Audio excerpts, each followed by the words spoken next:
ومن أعرض عن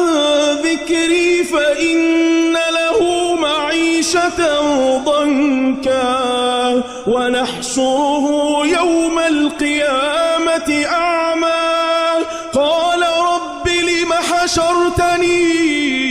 أعمى وقد كنت بصيرا قال كذلك أتتك آياتنا فنسيتها وكذلك اليوم تنسى وكذلك نجزي من أسرف ولم يؤمن بآيات ربه ولعذاب الآخرة أشد وأبقى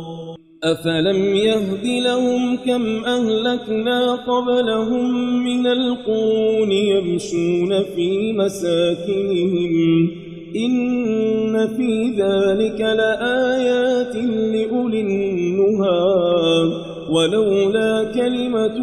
سبقت من ربك لكان لزاما وأجل مسمى فاصبر على ما يقولون وسبح بحمد ربك قبل طلوع الشمس وقبل غروبها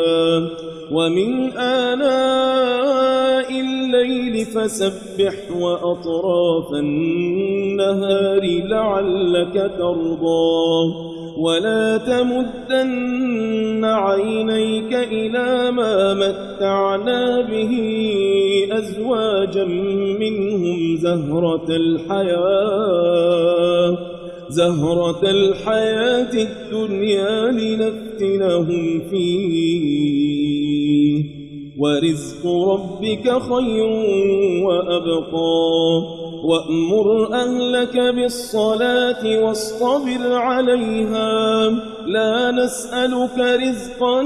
نحن نرزقك والعاقبة للتقوى وقالوا لولا يأتينا بآية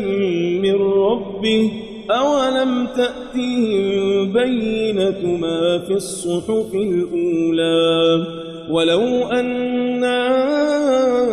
أهلكناهم بعذاب من قبله